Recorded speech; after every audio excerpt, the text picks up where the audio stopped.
tomorrow together.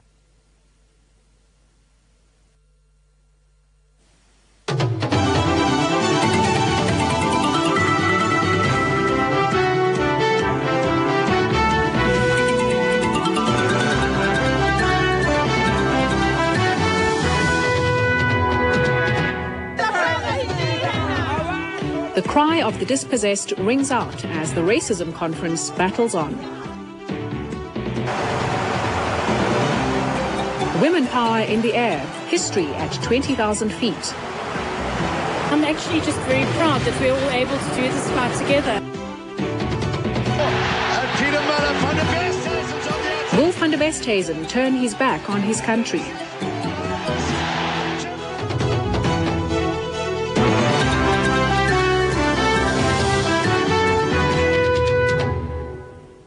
Good evening. This is the news at 8. I'm Kanye Lomomkize. It's business as usual at the World Conference Against Racism in Durban, despite the dramatic walkout by the US and Israel last night. The two countries objected to language used to refer to the Middle East. The disputed text has now been removed amid calls for tolerance. Indigenous people making their voices heard.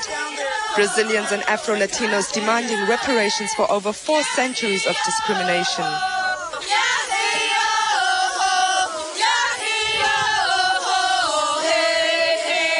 Reparations, the word that the Palestinians believe the Americans are running away from. The US made a dramatic exit last night, accusing the Arab countries of hijacking the conference. Not far behind them were the Israelis. Well, America has been accused unfairly in other situations. The United States is the last country that should be criticized for the unfolding of the events at this conference. But not everyone has bought their story. The main reasons from our point of view is not only the Palestinian issue. The other issue, the main important issue for the United States is the reparation. It's a long story. The Americans boycotted the 1978 racism conference. South Africa's apartheid system was the reason then. It was a boycott again in 1983 with the same excuse.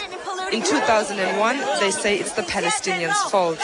But the rest of the world is determined to push ahead. I think it's unfortunate that the two countries left, and I think in the long run they will be the losers. But after all the fuss last night, America claimed it had not totally withdrawn. It scaled down an already small delegation. Just one American is left, US Consul General Craig Cool, who's posted to Durban anyway. I think it is very heartening that we are significantly back on course. The walkout by the Americans and Israelis did not have the expected effect that the conference would collapse. Ordinary people on the ground want to talk about racism, xenophobia and related intolerance, and no walkout will stop that. In the meantime, delegates are hard at work to come up with a universally acceptable declaration. Miranda Stradom, SABC, Durban. African nations say they don't want South Africa to pay for the atrocities of apartheid. The African group says South Africans themselves suffered and can't be expected to come up with reparations. The Africa Group is making progress in the new plan for reparations for slavery. Now they are trying to sell it to the rest of the world. The African grouping is saying that reparations shouldn't be with money, but through the new Africa initiative. This means foreign direct investment, favorable trade. It's also been decided that South Africa be absolved. President Mbeki's government Mbeki himself was a victim. They were looking to kill him. He came to Lesotho, he came to Botswana, he came to Ghana, he came to every African country running away from his homeland. He was being chased by white racists. We cannot ask him for compensation.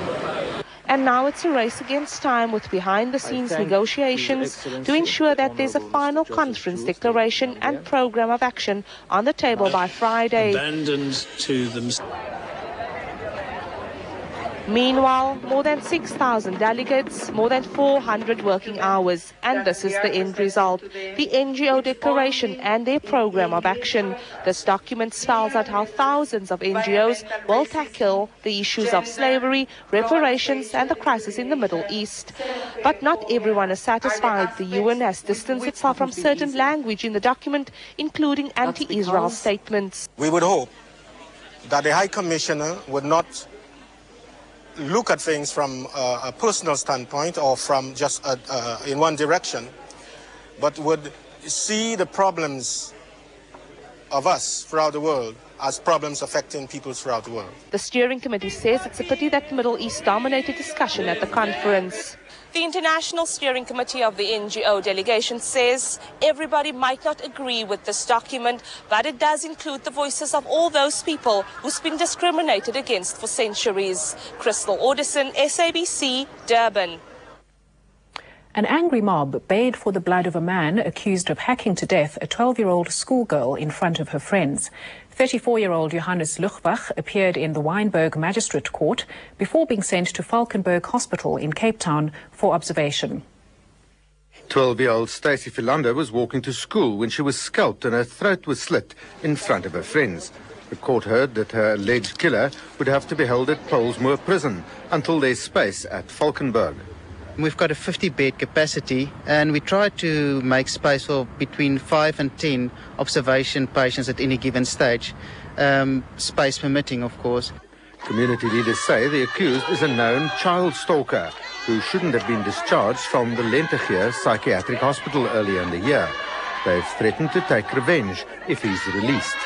According to the first case, is that the justice system didn't do their work properly, and that the court has actually robbed her of her life. And that's why the people are today up in arms as to say whether he gets bail, people outside there is going to use street justice and kill him. Residents who in anger ransacked the accused killer's house say they found lurid pin-up photos on the walls with the faces of young children plastered onto them. Charles Poe, SABC, Cape Town. Some of the country's worst police stations are to be given a facelift to help them fight crime. This was the message during an official visit to one of KwaZulu-Natal's crime hotspots.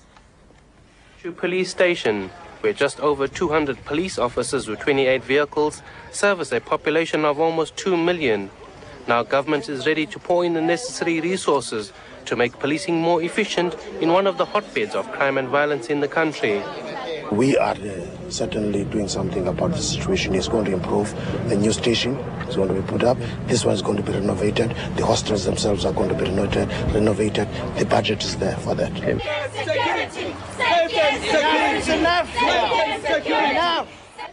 The visit coincided with the protest by fearful judicial staff at the Pinetown Court following last week's killing of Magistrate Tony Hoffert. We are concerned about the safety of everybody. You can't sit here and anticipate that a magistrate is about to be murdered and therefore you put a ring of steel around them. We can't do that. Clearly, the country's police and justice services still have a long way to go before they become effective crime-fighting instruments. Denzel Jenica, SABC, Durban. The Silver Mist Retreat, an historic guest lodge at Kaapse Hoop outside Nelspruit, has burnt down. The fire started in the early hours. Despite valiant efforts of firefighting teams from a nearby forest company, all the valuables and much of the building were lost.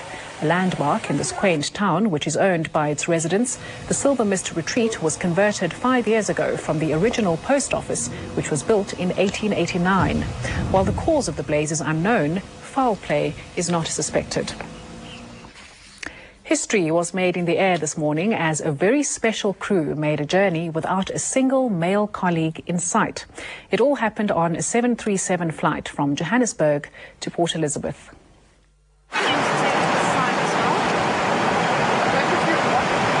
For the first time in South Africa's history, a plane was flying on pure women power. Captain Jane Trembeth has waited a long time for this.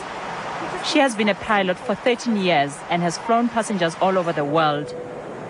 She is one of 2 female captains in South African Airways. It's not always easy in a male-dominated environment, but most of the time one manages to let one's personality shine through.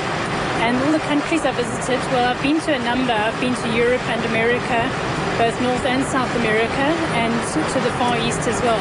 I think my favorite destination was New York. Personally, it feels really good for me because I also wanted to fly. I didn't manage to get that far. I'm really happy for the ladies in the cockpit that they've made it this far. As the plane landed, the passengers were glad. The flight was an eye-opener for many. Well done to Captain Jane. It was one of those things, the right direction for New South Africa. Our own Coyote Ugly Girls made a difference. They were exceptional. I think that the women of the world are doing great things. Wonderful. People like Jane Trembeth have already begun the journey to equality, throwing down the challenge to other women who have the courage to follow. The courage and determination that these women have shown is a clear indication that South African women can reach higher heights. But this is just the beginning. Debulisita, SABC, Port Elizabeth. Coming up, this is no elevator. A little boy tries Santa's route and comes unstuck. Stay tuned.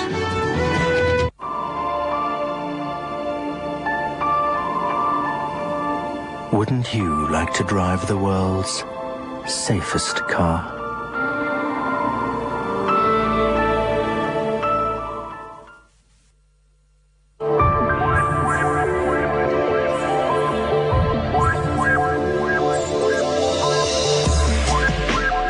When every aspect of your business impacts on every other. When processes must connect to hardware, must connect to management, must connect to customers. Isn't it nice to know there's a single, simple solution? Telkom Business. Oh, is this the little runaround you needed for varsity? Thanks, Aunt Molly. Oh, it's the least I can do for my favourite nephew. Niks. Net mooi niks. Is nie tyd dat jy 'n nuwe ryding aanskaf. Weet jy wat kos hierdie goed deesdae? Jy moes lankal voorsiening gemaak het. Nothing in life goes as far as great interest.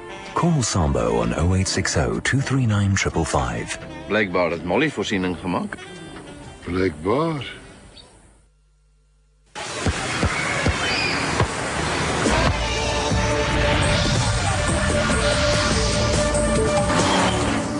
The Hyundai Elantra. Fitted with improved traction control, dual-side airbags, and advanced braking system, the Elantra provides safety second to none. The Elantra will always keep you on top of your game. Hyundai, prepare to want one.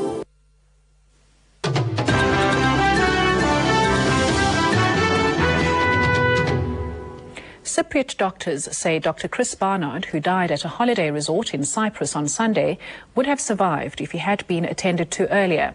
An autopsy confirmed the former heart surgeon died of an asthma attack after swimming in his hotel pool in Paphos.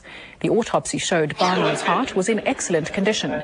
It appeared he had an intense asthma attack, was not able to locate his inhaler, and was starved of oxygen. He was pronounced dead after being taken to Paphos Central Hospital. Barnard's body is to be returned to South Africa, and no date has been set for his burial. Preparations for one of the biggest funerals in the country are underway. The family of Govan Mbeki is preparing for huge crowds in Port Elizabeth this weekend to pay their last respects. The news of Govan Mbeki's death last Thursday morning spread quickly.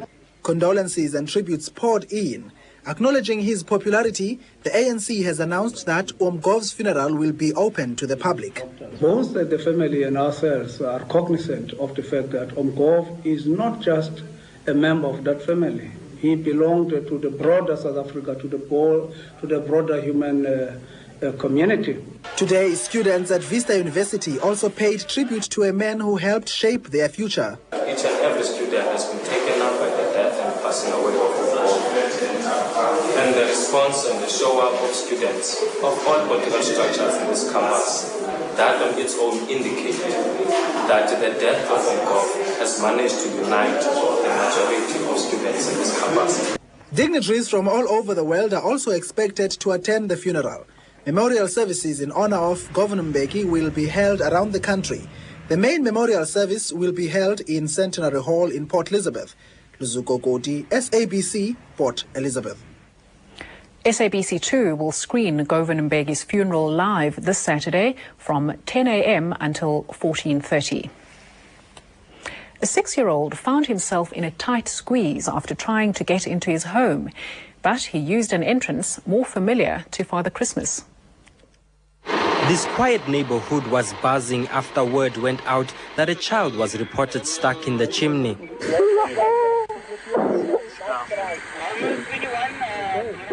6-year-old Marco Prince and his sister Tammy had returned home from school to find out that they were locked out. He threw his jacket to me and then he told me he's going to climb through the chimney. And so when he climbed through the chimney, and so I heard something knocking in the house, and so he said, help, help, and so I was running. Just your armor, Angel. Part of the chimney had to be demolished. Rescue workers battled for almost an hour to free the boy. The child was shaken but escaped with just a few bruises. At least now he knows that Father Christmas can't really make his way down the chimney. They just need a nice ball. Bongani Sio, SABC, Cape Town.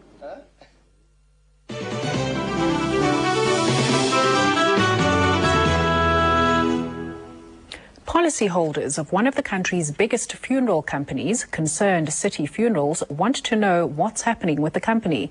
This follows media reports that the company is in the red and that the undertakers last paid premiums in June 2000, a claim the company vehemently denies. It's been a difficult week for the founder of City Funerals, Tony Guinness. First, it was trying to clear his name in the media. Second, having to explain to his clients that they are in safe hands, following media reports that his company is in trouble and could fail to honor funeral policy payouts. Concerned clients paid him a visit. We are here to come and clarify that this thing we were reading in the Sowetan, is it true or it is not true? I know what I'm doing. I've got you as the people standing with me. I am here. Guinness' woes came after an article reported that City Funerals has failed to pay thousands of rands of premiums to underwriter Prosperity Funerals administrators. According to Guinness, the reports failed to mention that there are two different companies operating under the name City Funeral. The other belongs to his brother, who split with him through a court settlement 2 years ago. And since he's been honoring his policy premiums, these allegations have nothing to do with his company.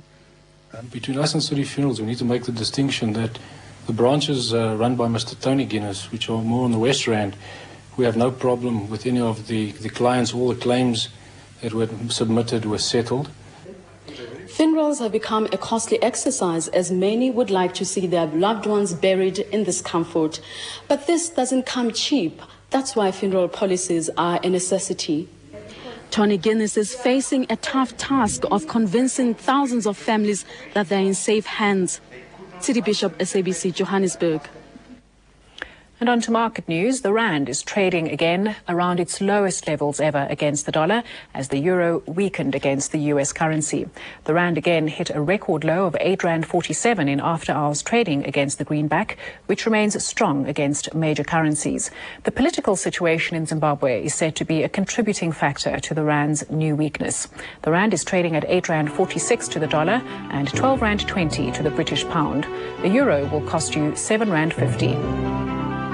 The all-share index ended marginally lower amid continued uncertainty over the direction of international markets and the weak rand.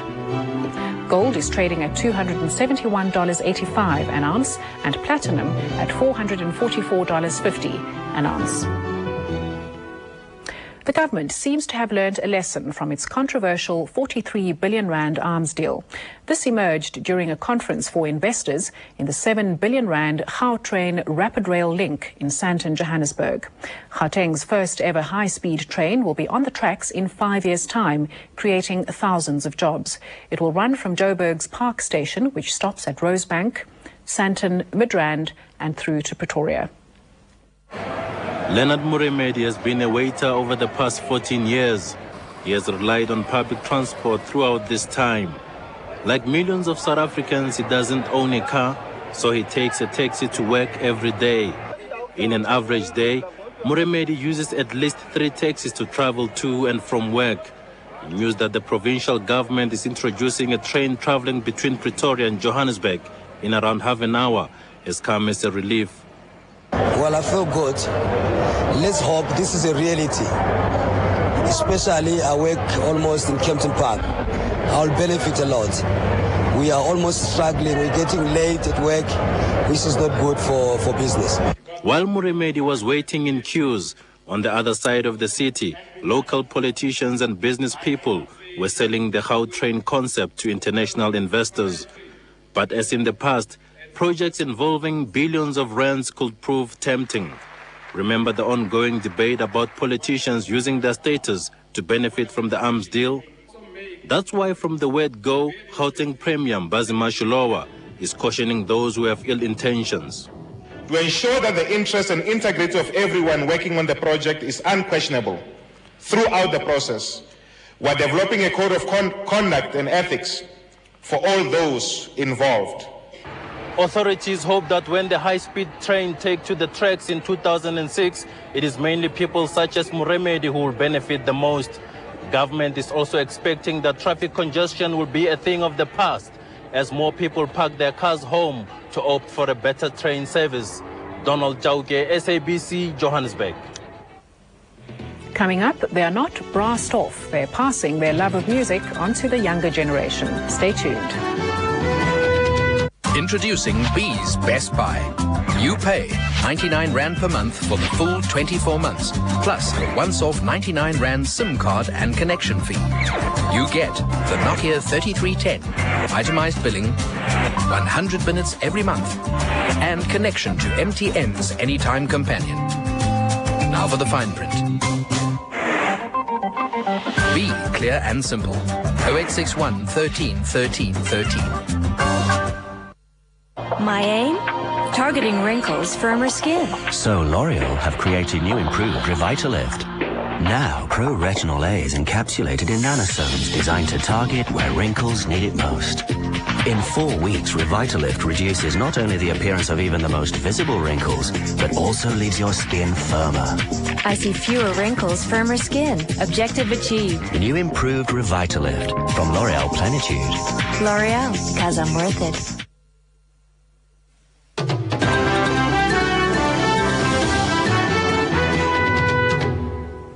You're with the news at 8, bringing you up to date with our top stories. It was business as usual at the racism conference, in spite of last night's walkout by the American and Israeli delegations. The man allegedly responsible for hacking to death a 12-year-old girl in front of other school children has been sent to a Cape Town hospital for observation. South African aviation history was made today as only females crewed a flight from Johannesburg to Port Elizabeth.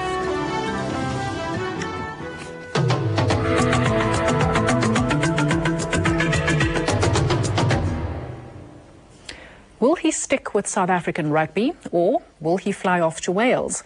After weeks of speculation, Springbok scrum half Joost van der Westhuizen gave us his answer.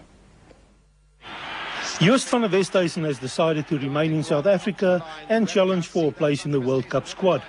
2 things contributed to this decision. First, his desire to keep on playing for South Africa, and second, SA Rugby's regulation that foreign-based players could not represent the Boks. But SARFU had initially agreed to let him go to Newport. They felt that he lacked motivation and that the change of environment would do him good. Since then, he's become very motivated in the Springbok environment. I think there's a new spirit amongst the players and there's a good feeling amongst everybody. His game has improved and he feels very motivated about playing for South Africa again. Van der Westhuizen's been released from a binding 2-year contract with his Welsh club Newport, and he's been offered a contract to play for the Springboks until the end of the World Cup in 2003.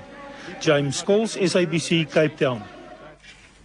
Sundowns Football Club have refused to honour tonight's league match against Jomo Cosmos at Olympia Stadium in Rustenburg and are likely to face another disciplinary hearing. Cosmos have already taken the field together with match officials, but Sundowns haven't pitched. The match is likely to be called off. It seems problems in the Pretoria-based side are far from over. 6 Sundowns players took the club to the Labour Court last week, alleging that the team's management tampered with their contracts.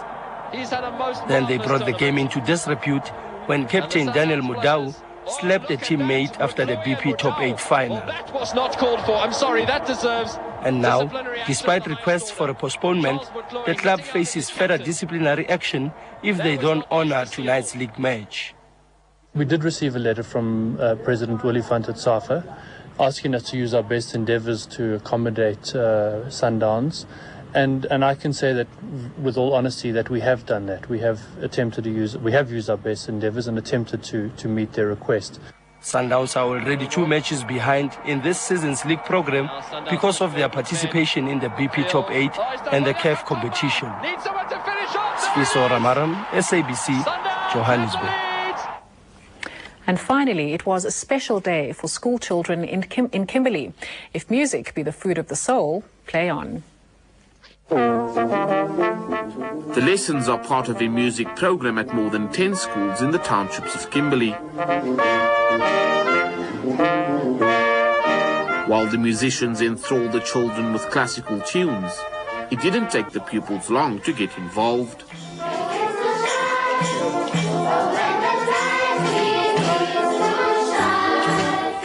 This initiative stems from the closing down of at least 5 orchestras around the country. The only way to get ahead now is for people to do things themselves. So we approached De Beers and asked them if they would be interested in some workshops in the Kimberley area, and fortunately they were. So we've managed to link in these workshops, which are designed to interest children in orchestral instruments, and it's part of an ongoing scheme. After the show, pupils were divided into 4 groups, and the real lessons began. The longer the tube, the lower the note. Many of these children have not seen a brass instrument before, but an interest has been born. It's the first time I see such trombone and trumpets, stuff like that. So would you like to play a trumpet or trombone one day? Yes, I want.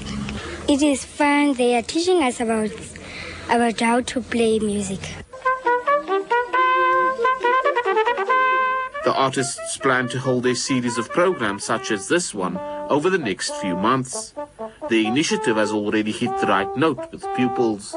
Gershon Africa, SABC, Kimberley. And the weather's up just after the break. Stay tuned.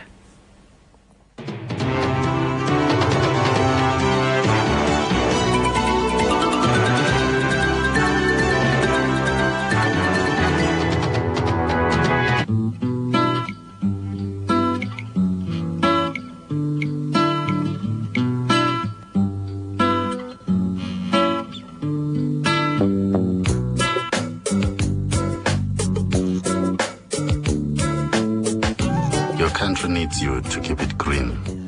So plant a tree this Arbor week. It's for life.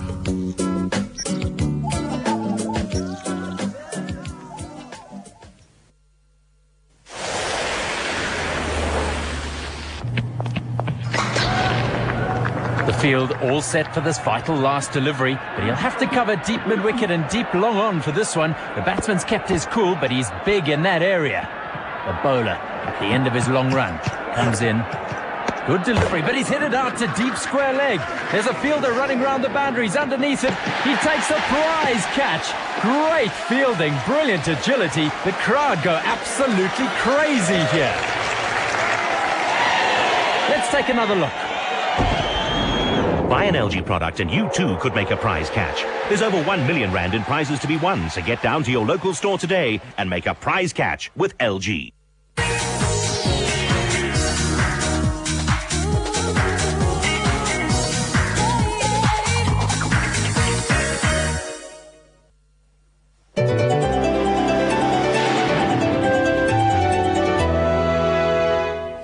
It's now over to Simon Gear for the weather. Thank you very much, Kanye, and good evening. Hold onto your hats if you are down in Cape Town. over the next couple of days. It is going to be blowing like you cannot believe. Another very strong cold front coming in, and you see how close all of these isobars are to each other. That shows a very tight low pressure associated with that cold front, plenty of rain ahead of it, and as a result, gale force northwesterlies around about the Cape Point area. And as we move further along that south coast, the wind's getting up to and over 80 kilometers an hour, can you believe it? And of course, very rough seas associated with that between Cape Agulhas and then spreading eastward towards Port Elizabeth and beyond towards Port Alfred a little bit later. Very cold conditions through the mountains of the Northern Cape and then extending up to Springbok. And as we move across to the other side of the country, some offshore flow pushing temperatures up around about the KwaZulu-Natal area, and a fire warning from Durban southward along that south coast and inland towards the Lesotho border. So watch out in that part of the world. Temperatures fairly mild along the east coast at 16 expected at Richards Bay. 16's up in the north as well, but staying cool through the central parts of the country, a minimum of just 2 in Bloemfontein. High teens through much of the rest of the country ahead of that cold front, a 13 the minimum in Cape Town tomorrow, but only getting up a further 1 degree, 14 the maximum, just 9 expected to be the high in Springbok. But temperatures ahead of that cold front warming up very nicely, mid-20s throughout much of the Free State, and then into the 30s in Pretoria and beyond, a scorching 34 up north in Messina. Enjoy the rest of your evening. Thanks, Simon, and that's all from the News at 8. Good night.